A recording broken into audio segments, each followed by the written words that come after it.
Oke, untuk cakupan materi yang akan kita bahas, yaitu yang pertama ada pengertian dari partner selection itu sendiri, lalu ada undang-undang yang mengatur kemitraan pada koperasi, lalu ada tujuan kemitraan, lalu ada manfaat kemitraan, lalu ada prinsip-prinsip kemitraan, lalu ada pola kemitraan, syarat pembentukan kemitraan, langkah-langkah dalam memilih mitra, model kemitraan, lalu ada kelebihan dan kekurangan kemitraan, yang terakhir ada studi kasus. Boleh di next. Oke, untuk materi pertama, ya ini ada pengertian dari partner selection itu sendiri. Jadi partner selection atau pemilihan mitra dalam koperasi adalah proses memilih dan menjalin hubungan dengan pihak lain untuk mencapai tujuan bersama. Jadi mitra ini dapat berupa individu, organisasi, atau perusahaan yang memiliki kesamaan visi dan misi dengan koperasi itu. Partner selection juga merupakan salah satu kemampuan yang paling penting dalam pembentukan kemitraan pada koperasi. Karena dalam beberapa studi disebutkan bahwa pemilihan mitra yang tepat nantinya akan menjadi salah satu tanda keberhasilan sebuah koperasi. Boleh di next?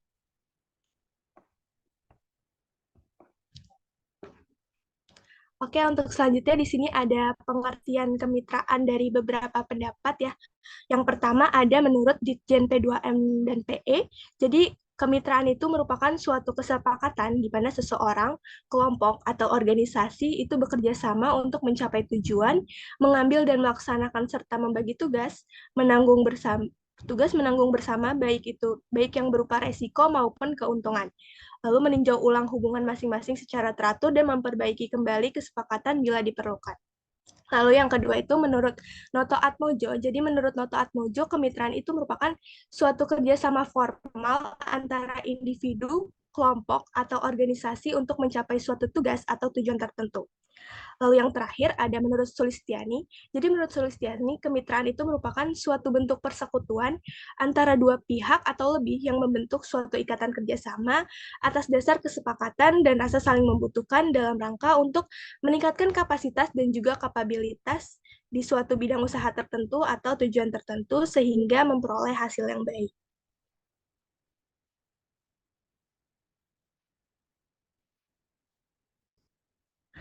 Oke, untuk selanjutnya di sini ada undang-undang yang mengatur kemitraan pada koperasi. Jadi Undang-Undang Nomor 17 Tahun 2012 ini merupakan undang-undang atau peraturan hukum yang mengatur tentang perkoperasian di Indonesia. Undang-undang ini disusun untuk mempertegas jati diri koperasi, asas dan tujuan, keanggotaan, perangkat organisasi, modal, pengawasan, serta peranan gerakan koperasi dan pemerintah. Nah, dalam undang-undang ini juga terdapat pasal yang mengatur tentang mitra dan kemitraan koperasi, yaitu pada pasal 87 ayat 2. Pasal ini itu berbunyi, koperasi dapat melakukan kemitraan dengan pelaku usaha lain dalam menjalankan usahanya. Nah, hal ini itu menandakan bahwa kemitraan itu juga merupakan bagian dari koperasi. Oleh karena itu, pemilihan terhadap mitra koperasi harus dilakukan secara selektif dan penuh dengan pertimbangan. Baik, untuk selanjutnya ada tujuan kemitraan akan dipaparkan oleh rekan saya. Oke, yang selanjutnya ada tujuan kemitraan. Partner selection kan dilakukan atas keinginan koperasi untuk membangun kemitraan dan dalam mencapai tujuan organisasi dengan mencari mitra dengan tujuan yang sama.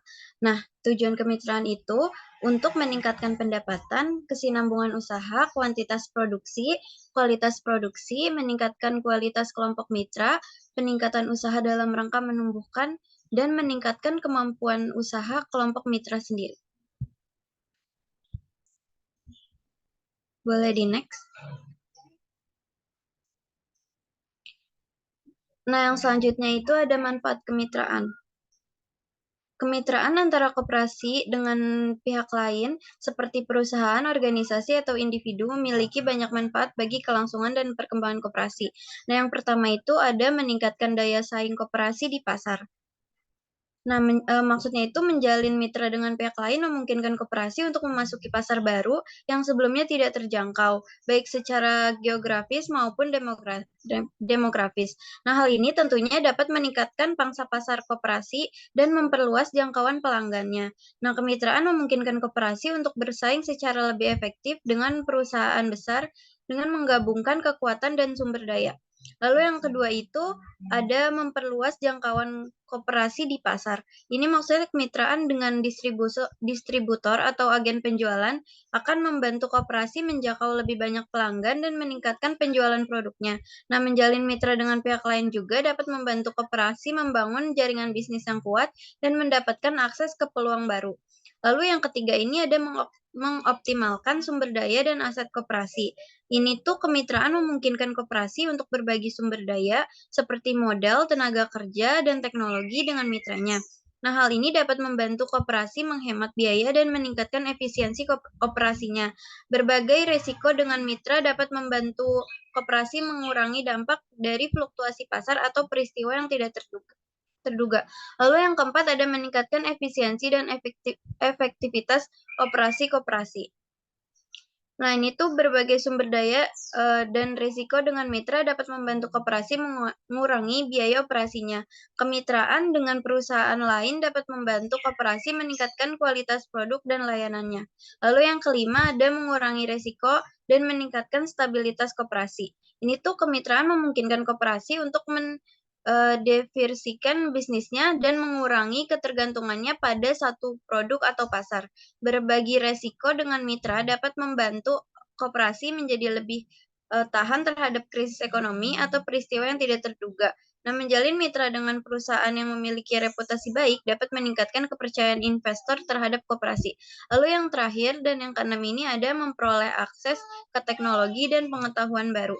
Ini tuh menjalin mitra dengan lembaga pelatihan atau universitas dapat membantu koperasi meningkatkan keterampilan dan pengetahuan anggotanya. Nah, kemitraan dengan perusahaan teknologi dapat membantu koperasi mengadopsi teknologi baru dan meningkatkan efisiensi operasinya. Nah, kemitraan dengan perusahaan lain dapat membantu koperasi mengembangkan produk dan layanan baru yang inovatif. Yang selanjutnya akan dibacakan oleh rekan saya.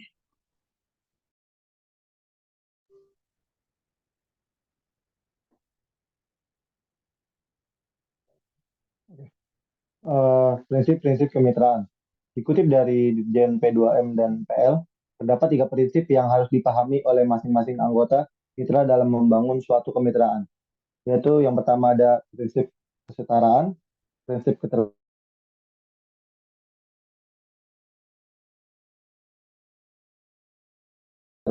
dan prinsip azas manfaat bersama. Prinsip kesetaraan institusi yang sudah berkomitmen menjalankan kemitraan harus merasa sama dan sejajar kedudukannya dengan pihak lain demi meraih tujuan bersama yang telah disepakati. Kedua, prinsip keterbukaan. Individu, organisasi, atau institusi harus terbuka terhadap kelemahan atau kekurangan masing-masing dan saling berbagi sumber daya yang dimiliki. Keterbukaan harus sudah ada sejak awal berjalannya kemitraan sampai berakhirnya kegiatan dan setiap anggota harus mengetahui.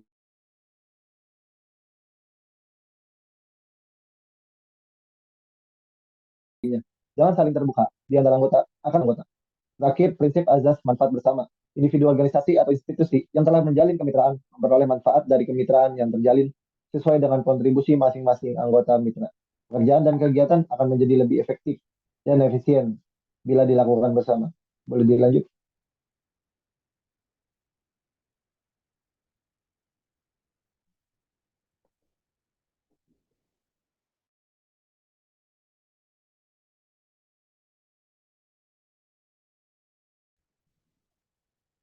Sekarang pola kemitraan.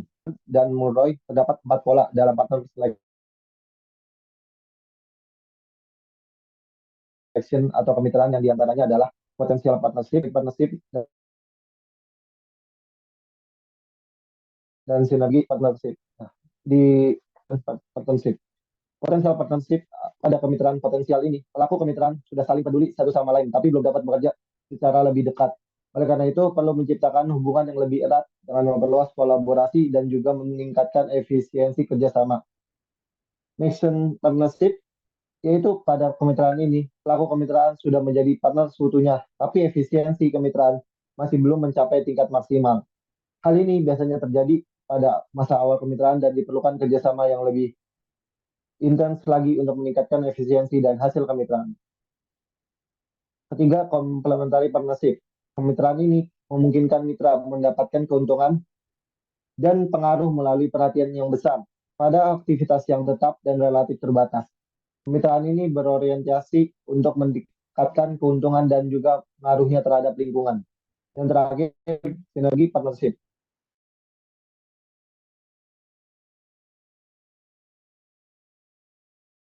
Yaitu kemitraan ini memberikan sistemis melalui penambahan ruang lingkup, aktivitas baru melalui advokasi dan penelitian untuk mencapai hasil yang lebih baik melalui sinergi. Untuk selanjutnya akan dilanjutkan oleh rekan saya.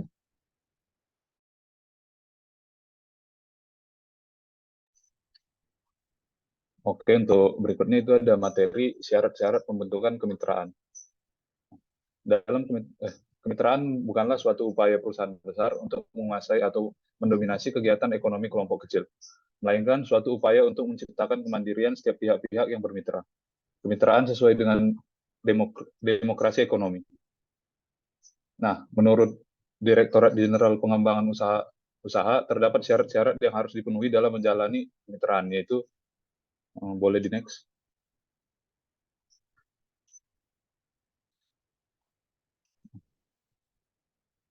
Nah, ada yang pertama, perusahaan mitra harus memiliki itikat baik dalam membantu usaha kelompok mitra atau koperasi, memiliki teknologi dan manajemen yang baik, dan dapat menyusun rencana kemitraan dan berbadan hukum.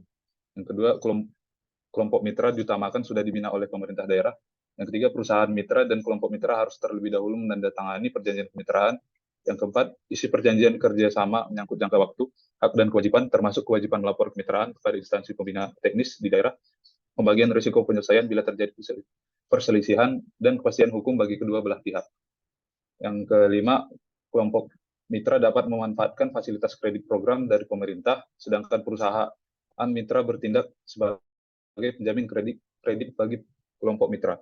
Yang keenam, perusahaan mitra dapat memanfaatkan kredit perbankan sesuai perundang-undangan yang berlaku.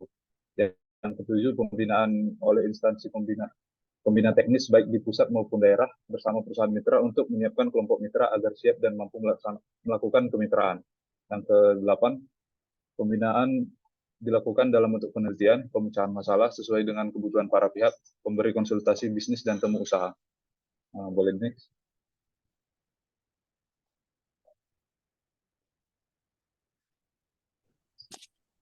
Nah, berikutnya ada materi langkah-langkah dalam memilih mitra atau partner selection. Nah, menurut Duister dan Duster, dalam pemilihan mitra terdapat langkah-langkah yang harus dilalui sebelum memulai sebuah kemitraan. Langkah-langkah tersebut dibagi menjadi 16 tahapan, yaitu satu, mengembangkan tim untuk melakukan seleksi mitra, dua, mengidentifikasi kebutuhan koperasi dalam menjalin kemitraan, yang ketiga, mengidentifikasi peluang dari dibentuknya kemitraan di pasar luas, yang keempat, menentukan tujuan koperasi dalam menjalankan kemitraan, yang kelima, menentukan kriteria dalam memilih mitra, yang keenam, membuat daftar panjang berisikan calon mitra yang prospektif, yang ketujuh, melakukan pertemuan dengan calon-calon mitra, yang kedelapan, menyeleksi lebih lanjut dan membuat daftar pendek calon mitra. Boleh di next.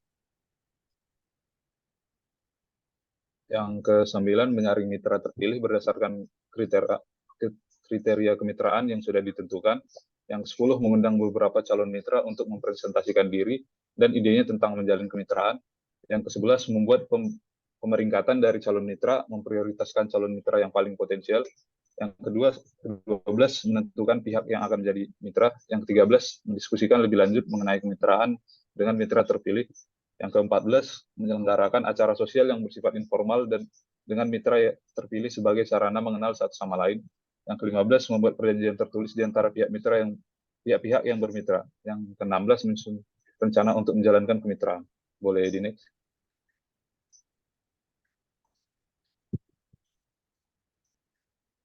Nah, untuk berikutnya itu ada model-model kemitraan yang akan dipaparkan.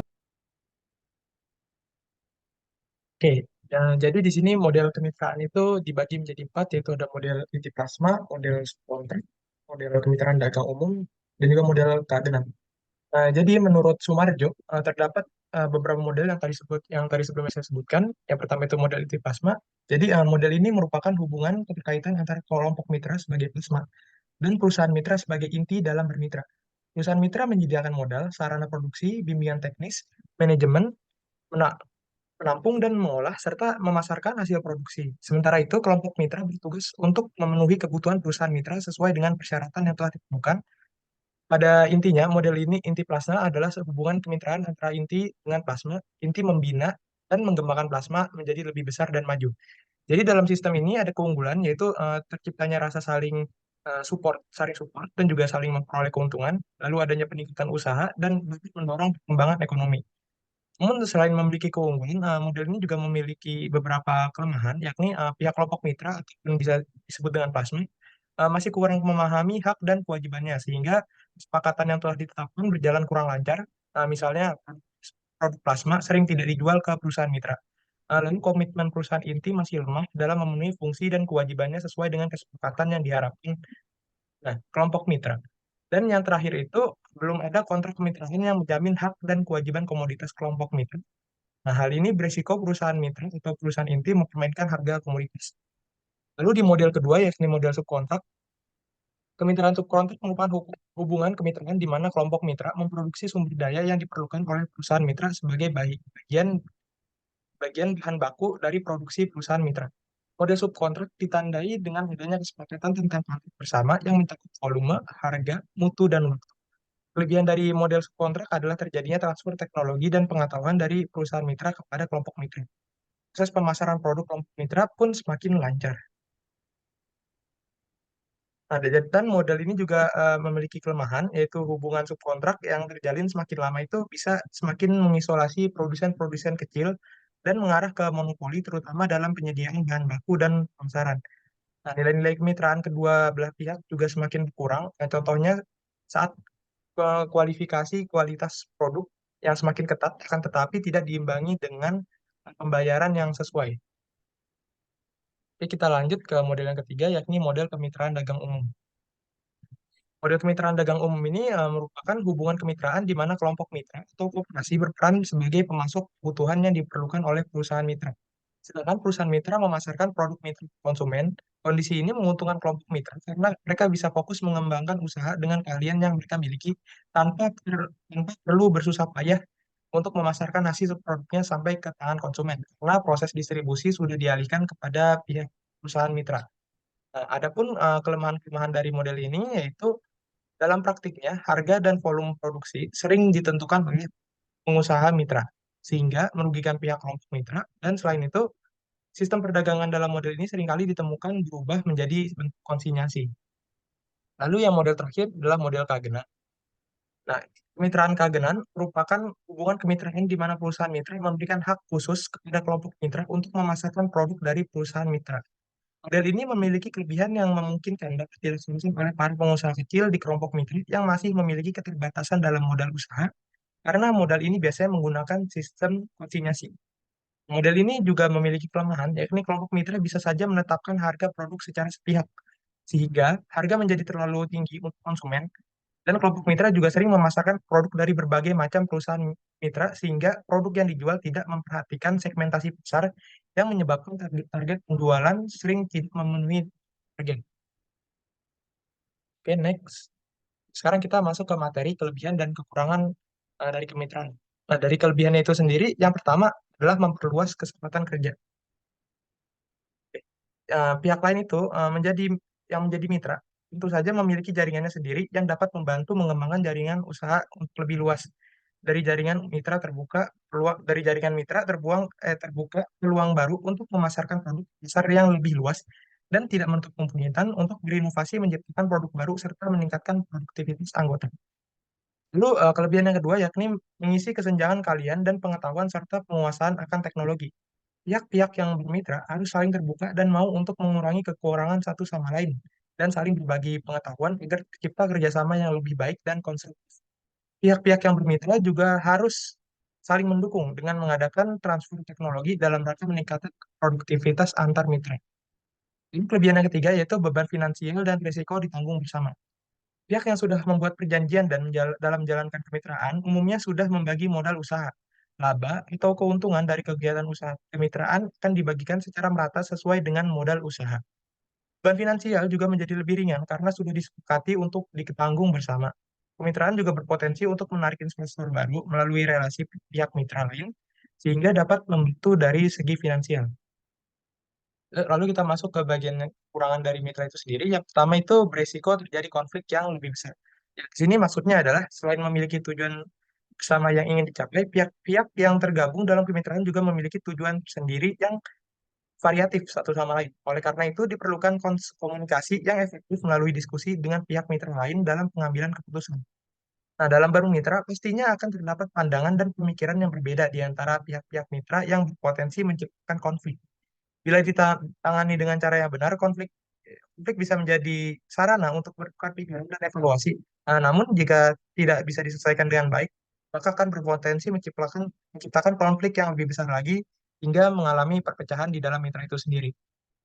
Lalu kekurangan yang terakhir, yaitu menanggung seluruh beban kerugian. Nah, di sini maksudnya dalam menjalani kemitraan, pasti terdapat resiko untuk mengalami kerugian. Nah, terus pihak-pihak yang terlibat dalam kemitraan bertanggung jawab untuk menanggung setiap kerugian yang dialami kemitraan.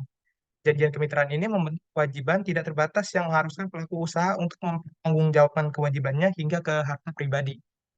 Nah, jika terdapat pihak yang sudah tidak mampu untuk membayar utang kerugian yang dialami kemitraan, maka pihak lain harus menanggung utang pihak tersebut. Oleh karena itu, dalam pemilihan mitra harus lebih selektif dengan mengamati kondisi finansial calon mitra dan bagaimana mereka mengambil keputusan. Oke, di sini kita mulai masuk ke pembahasan studi kasus. Untuk studi kasus yang pertama itu adalah kemitraan koperasi Citra Mandiri dengan petani minyak kayu putih. Melihat kembangan agribisnis minyak kayu putih di Kabupaten Buru dan mengingat masyarakat petani penyuling minyak kayu putih yang berada di Namlea Kabupaten Buru sangat membutuhkan bantuan modal usaha cukup banyak dan bertolak dari hal tersebut atas petunjuk Kepala Dinas Koperasi dan P2K Kabupaten Buru, maka dilaksanakan kerjasama dalam bentuk kemitraan antara Koperasi Citra Mandiri dengan kelompok tani penyuling minyak kayu putih di Namlea Kabupaten Buru, Provinsi Maluku. Hasil pengamatan di lapangan yakni di Namlea Kabupaten Buru, pola hubungan kemitraan antara Koperasi Citra Mandiri dengan kelompok penyulingan minyak kayu putih adalah untuk pola kemitraan inti plasma. Sementara kelompok tani sebagai plasma memenuhi kebutuhan perusahaan inti yaitu Koperasi Citra Mandiri sesuai dengan persyaratan yang telah disepakati.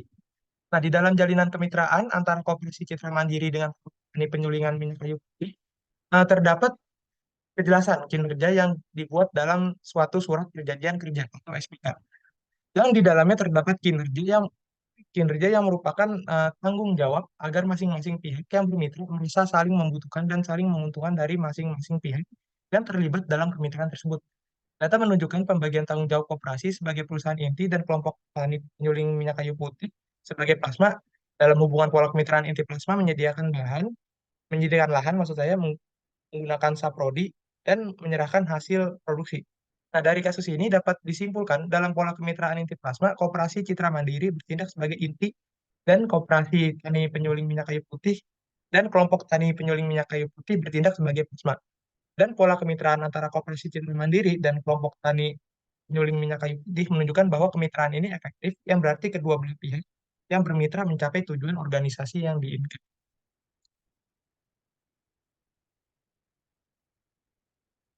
Oke, untuk studi kasus kedua yaitu yaitu kemitraan unit usaha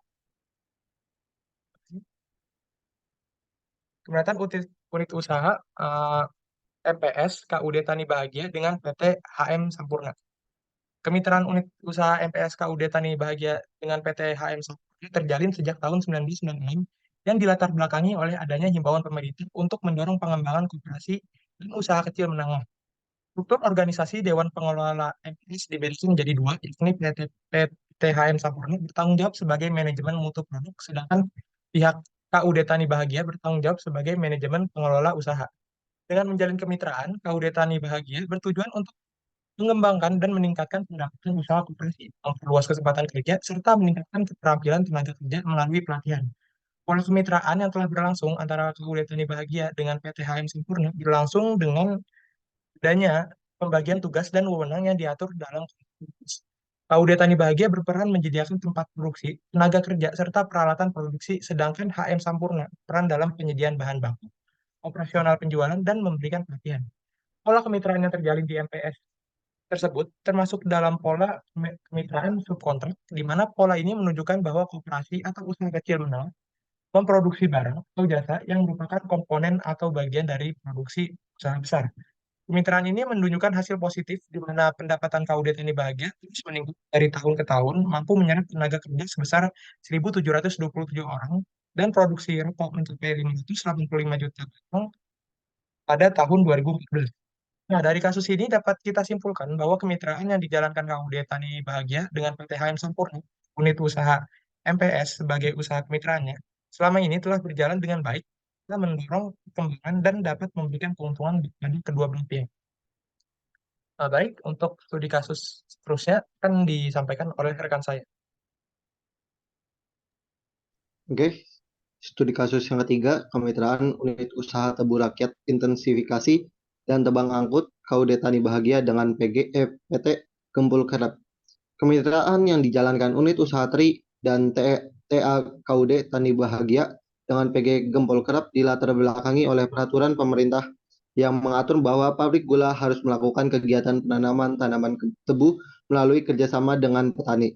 Struktur organisasi dalam kemitraan yang dijalankan di unit usaha ini yakni pihak KUD Tani Bahagia sebagai manajemen pengelola kegiatan penanaman dan perawatan tebu dengan tetap berada pada pengawasan pengurus dan manajer umum. Sedangkan pihak PG Gempol Kerap sebagai manajemen pengelola hasil penanaman tebu dalam menjalankan kemitraan, KUD Tani Bahagia melalui unit usaha dan TA bertujuan untuk meningkatkan pendapatan usaha koperasi dan mendapatkan kemudahan akses terhadap teknologi produksi. Pola kemitraan yang terjadi pada unit usaha TRI dan TA adalah KUD Tani Bahagia menyediakan kredit usaha tani, di mana kredit ini diberikan kepada petani untuk digunakan dalam kegiatan penanaman dan perawatan tebu. Pendanaan kredit usaha yang dilakukan oleh KUD Tani Bahagia didapatkan dari bank dengan PG Gempol Kerap sebagai penjamin kredit tersebut. KUD berperan sebagai pemasok hasil tebu para petani satu, sedangkan PG Gempol Kerap berperan sebagai penjamin kredit usaha tani dengan tempat penampung dan mengolah hasil tebu para petani yang nantinya akan melalui proses penggilingan tebu menjadi gula dan kemudian dipasarkan. Pada tahun 2012 sampai 2013, produksi rata-rata gula mengalami peningkatan yakni sebesar 200.000 kuintal. Namun pada tahun 2014 produksi mengalami penurunan dikarenakan stok gula impor sedang melimpah. Solusi yang diberikan adalah KUD atas saran dari PG Gempol Kerap menghimbau agar petani mengurangi penanaman tebu sampai fenomena melimpahnya gula impor berlalu. Dari kasus ini dapat disimpulkan bahwa kemitraan yang dijalankan KUD Tani Bahagia melalui unit usaha TRI dan TA dengan PG Gempol Kerap berjalan dengan baik. Setiap pihak mampu memposisikan diri sesuai dengan tanggung jawab dan perannya masing-masing. Boleh dilanjut?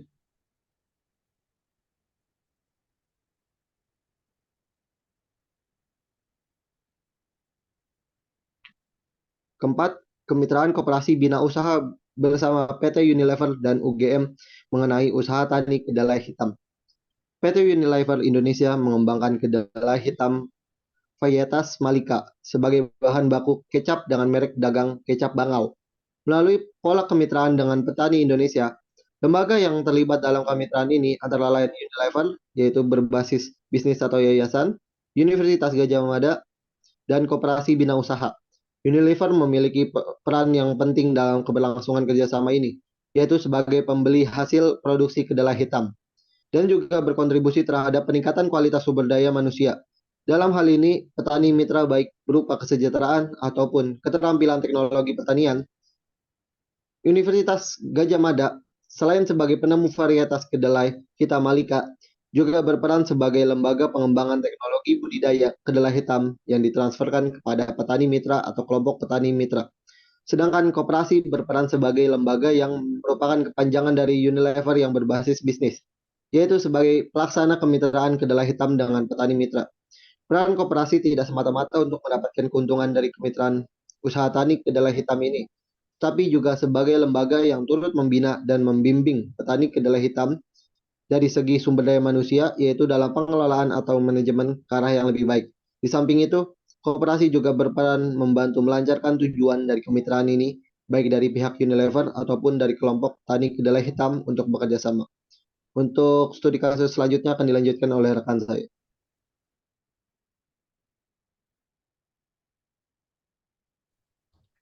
Oke, baik. Untuk studi kasus selanjutnya yaitu kemitraan Koperasi Unit Desa Pelangjaya dengan Perseroan Terbatas Produk Sawit Indo Jambi, Kabupaten Tanjung Jabung Barat. Dalam kemitraan usaha pada bidang perkebunan di Kabupaten Tanjung Jabung Barat, masyarakat yang tergabung dalam KUD memiliki perjanjian kemitraan dengan PT Indosawit dengan status hak guna usaha atau HGU.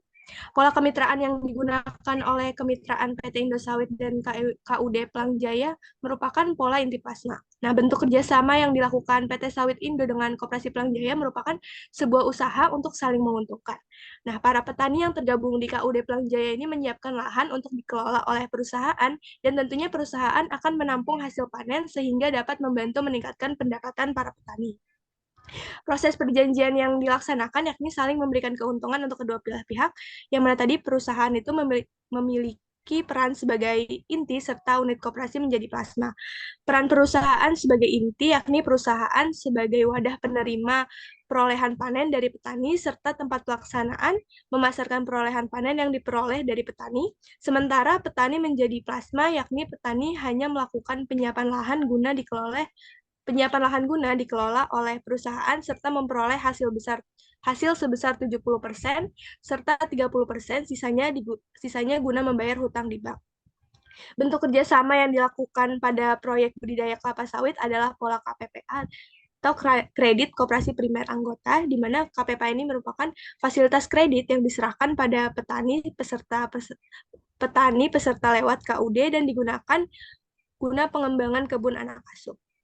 Pemilik tanah memberikan tanahnya kepada pemerintah yang kemudian memberikannya kepada kelompok tani.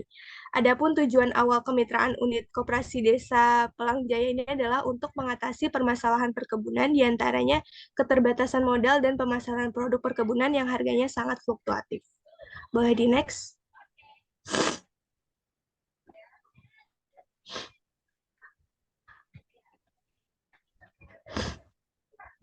Oke, untuk studi kasus selanjutnya yaitu kemitraan Koperasi Lestari dengan petani cabai merah di Desa Andungsari, Kecamatan Ambulu, Kabupaten Jember.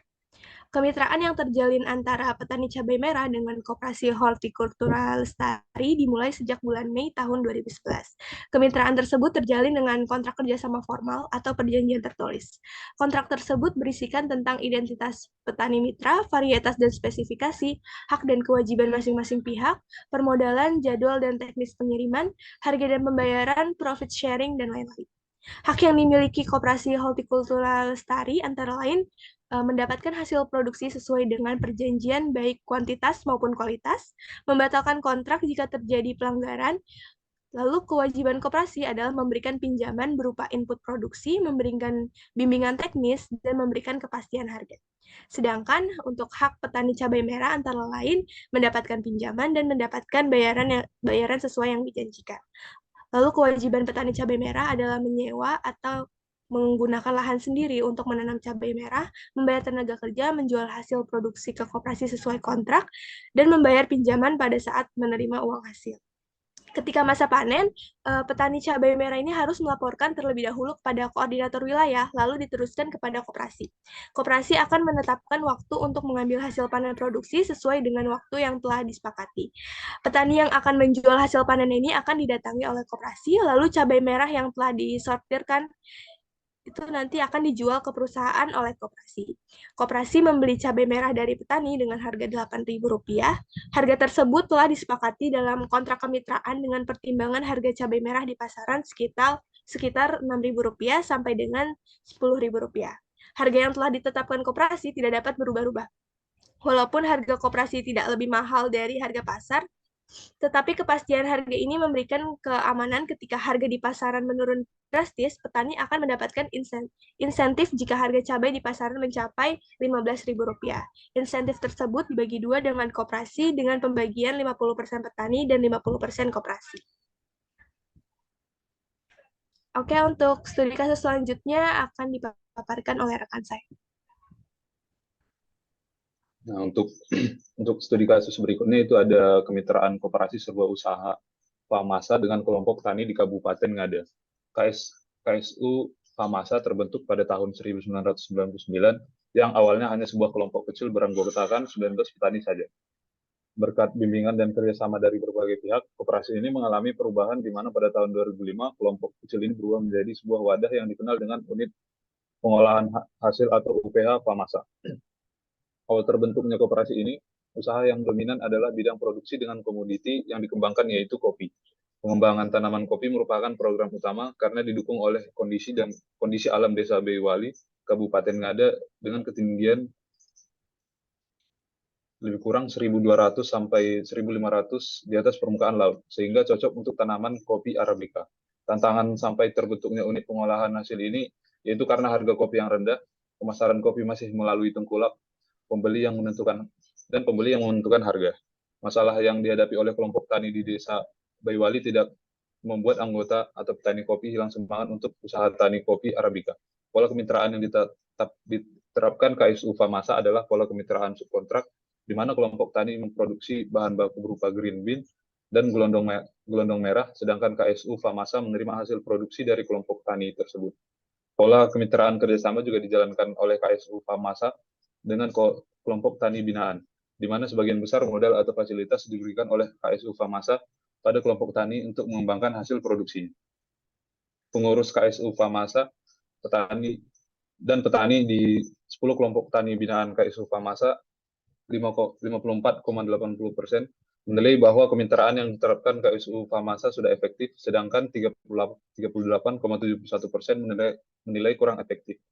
Efektivitas kemitraan KSU Famasa dengan kelompok tani perlu ditingkatkan dengan mengoptimalkan kinerja baik pengurus KSU Famasa maupun kelompok tani yang dibina. KSU Famasa juga diharapkan semakin meningkatkan produktivitas, kualitas produk kopi olahan, mengoptimalkan harga kopi olahan, dan meningkatkan daya saing. Pelayanan di KSU Famasa juga perlu ditingkatkan lagi dengan memperhatikan kepuasan mitra utamanya yaitu kelompok tani binaan. Boleh di next.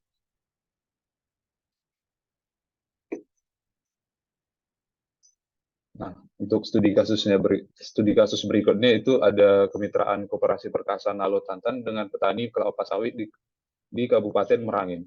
Latar belakang Koperasi Perkasa Nalo Tantan menjalin kerjasama dengan petani kelapa sawit karena ingin mensejahterakan petani, menjadikan kebun petani menjadi legal dengan adanya surat tanda budidaya tanaman atau STBB, ingin membawa petani sawit untuk mendapatkan haknya yaitu dengan bantuan sarana prasarana yang diberikan oleh pemerintah melalui BPD PKS.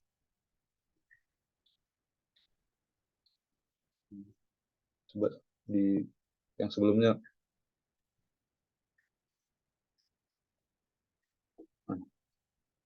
memberikan akses kredit dan juga pembinaan dan dalam melakukan cara pemupukan atau pemeliharaan tanaman kelapa sawit dengan baik serta memberikan jaminan pemasaran dalam penjualan hasil kelapa sawit dengan harga yang tinggi.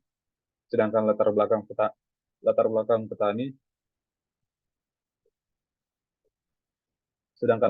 petani kelapa sawit menjalin kemitraan dengan Koperasi Perkasa Nalo Tantan adalah karena petani memiliki keterbatasan modal, pengetahuan, dan akses pasar untuk memasarkan hasil tandan buah segar atau TBS mereka. Sehingga dengan menjalin kemitraan, petani akan memberikan bantuan modal berupa kredit oleh Koperasi Perkasa Nalo Tantan. Selain itu, dengan kemitraan petani juga diberikan bimbingan teknis budidaya kelapa sawit oleh Koperasi Perkasa Nalo Tantan untuk meningkatkan kemampuan petani dalam kegiatan usaha tani kelapa sawit sehingga dapat meningkatkan produktivitas kelapa sawit yang dihasilkan. Dan yang terakhir, dengan kemitraan petani juga akan mendapatkan jaminan pasar dari Koperasi Perkasa Nalo Tantan yang memberikan harga yang kompetitif sehingga petani dapat meningkatkan penerimaannya. Dalam proses pemasaran kelapa sawit memiliki beberapa tahap, meliputi cara pengumpulan, pengiriman ke pabrik, selanjutnya pembayaran hasil kelapa sawit oleh koperasi pemasaran. Sistem pemasaran tandan buah segar atau TBS kelapa sawit dilakukan dengan cara setelah kelapa sawit sudah melewati proses timbang di pabrik kelapa sawit atau PKS. Selanjutnya melakukan proses pembayaran kelapa sawit di kantor pemasaran Koperasi Perkasa Nalo Tantan, Kecamatan Nalo Tantan, Kabupaten Merangin, dengan surat jalan atau surat berita sortasi yang didapat setelah selesai melakukan proses timbang kelapa sawit di pabrik. Dengan pasar yang luas sebagai produk yang berasal dari komoditi tanaman kelapa sawit, diikuti dengan naiknya harga kelapa sawit. Koperasi Perkasa Nalatantan, Kecamatan Nalatantan, Kabupaten Merangin sebagai tempat yang menyediakan jasa pemasaran kelapa sawit berdampak pada meningkatkan kerja dan peningkatan cara mengelola manajemen pemasaran kelapa sawit agar dapat menjaga mutu dari kelapa sawit yang akan dibawa ke pabrik kelapa sawit atau PKS. Boleh di next. Nah, berikutnya ada kemitraan branchless banking koperasi serba usaha mitra karya dengan Bank BRI yang akan dibacakan oleh rekan saya. Oke, yang selanjutnya ada kemitraan branchless banking koperasi serba usaha atau KSU mitra karya dengan Bank BRI. Nah, branchless banking merupakan produk layanan keuangan perbankan yang menyediakan jasa keuangan tanpa adanya kantor cabang bank. Dengan memanfaatkan teknologi digital, bank bekerja sama dengan pihak lain atau agen untuk menyediakan layanan keuangan berbasis internet menggunakan perangkat seluler atau laptop.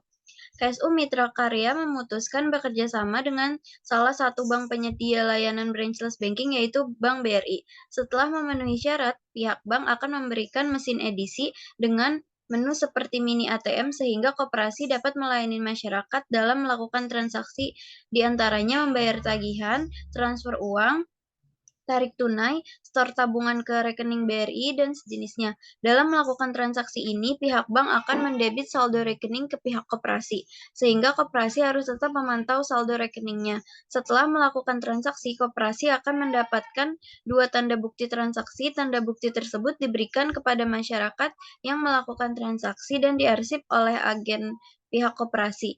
Pihak perbankan memberikan standar biaya transaksi kepada koperasi sehingga koperasi berhak untuk menentukan biaya transaksi dalam jasa bank pada usahanya.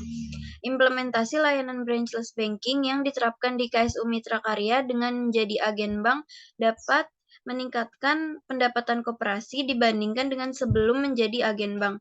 Peningkatan pendapatan juga terlihat pada laporan keuangan koperasi, yaitu pada perhitungan sisa hasil uang atau SHU yang mencatat pendapatan koperasi. Pada laporan SHU terjadi penambahan akun setelah koperasi menjadi agen bank, yaitu akun pendapatan jasa lainnya. Akun ini mencatat seluruh fee yang dihasilkan koperasi dari kegiatan layanan branchless banking, baik dari fee transaksi ataupun fee menjadi agen bank. Dengan adanya penambahan akun dalam laporan SHU, maka penambahan sumber pendapatan koperasi juga bertambah, sehingga dapat membantu koperasi dalam meningkatkan pendapatan koperasi. Boleh di next. Nah, yang selanjutnya itu ada studi kasus kemitraan Koperasi Sejahtera Abadi dengan PT Hens ABC. PT Hens ABC telah menjalankan program kemitraan di Jawa Tengah sejak tahun 2006 dengan tujuan awal bertujuan untuk mengatasi kesulitan dalam penyediaan pasokan bahan baku, cabai, dan fluktuasi harga cabai merah besar. PT Hens ABC mempunyai tanggung jawab terhadap pengusaha kecil mitranya dalam pemasaran hasil produksi melalui Koperasi Sejahtera Abadi. Kemitraan dengan PT Hens ABC dilakukan secara berjenjang, yaitu antara PT Hens ABC dengan koperasi dan koperasi dengan petani atau kelompok tani.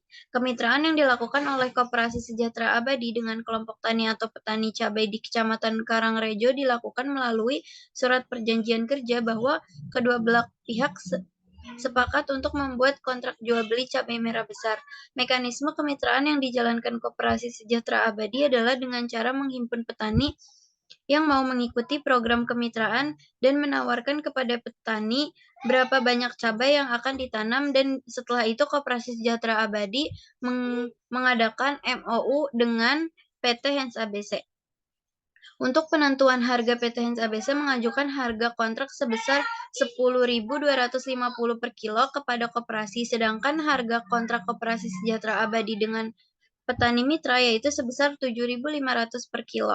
Selisih pembelian dari petani dengan harga jual kepada PT Hens ABC adalah digunakan untuk biaya sortir, packaging, bongkar muat, dan transportasi pengiriman, dan selebihnya adalah keuntungan koperasi yang nantinya menjadi SHU apabila harga di pasar rendah harga minimal yang diberikan PT Hans ABC kepada koperasi adalah 10.250 dan harga minimal yang diberikan KSU kepada petani mitra adalah 7.500. Namun apabila harga di pasar mengalami kenaikan, maka PT Hans ABC akan memberikan insentif kepada koperasi. Demikian juga koperasi kepada petani.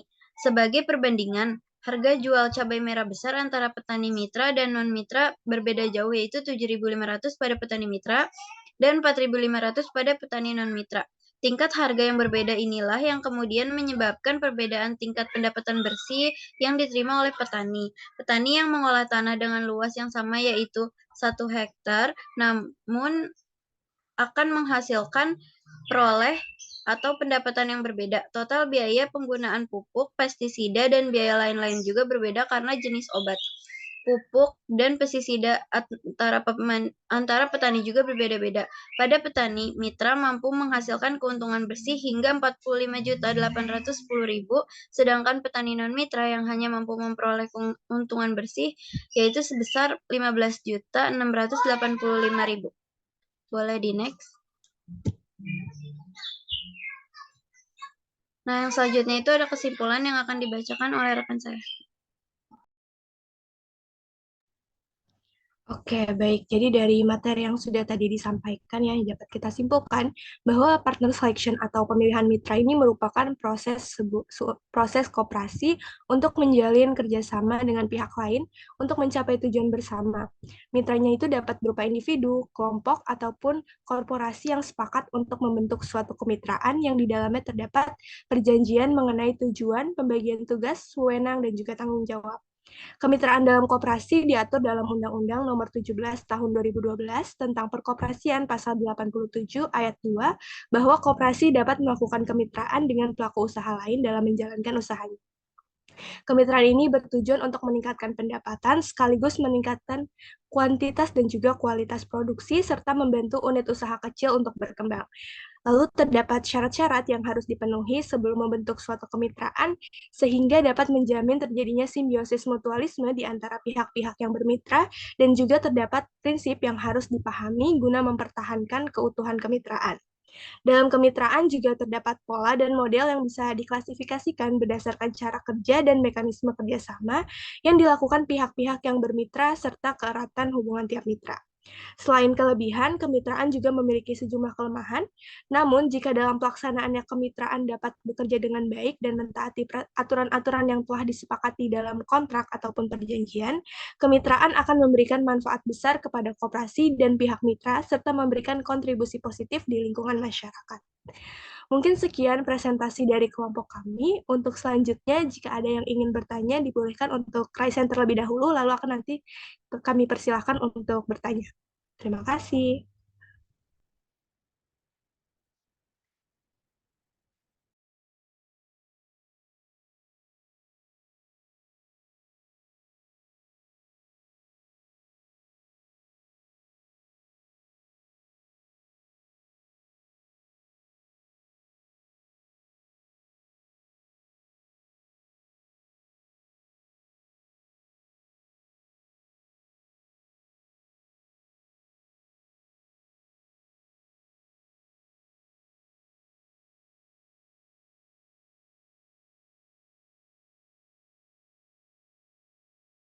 Ada pertanyaan teman-teman?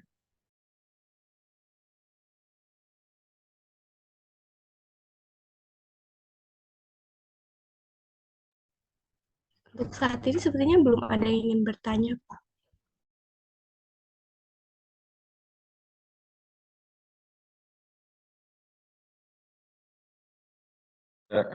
Kalau misalnya pertanyaan teman-teman, itu kita ketemu minggu depan Rabu itu tanggal merah nggak ya? Hari Biru. Iya Pak, tanggal merah, hari buruh. Oke, kalau tanggal merah, jadi kalian itu mau online atau gimana? Kecuali kalian ada yang mau demo hari buruh.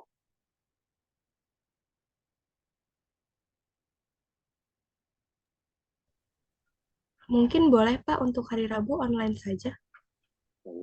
Oke, nanti kita diskusikan ya. Lagi ya, Iya, kalau baik, ada Pak. perubahan ya. Oke, kalau gitu teman-teman. Sampai ketemu lagi ya. Baik, Pak. Terima kasih banyak. Terima kasih banyak Pak Jata. Terima kasih banyak, Pak. Terima kasih, Pak.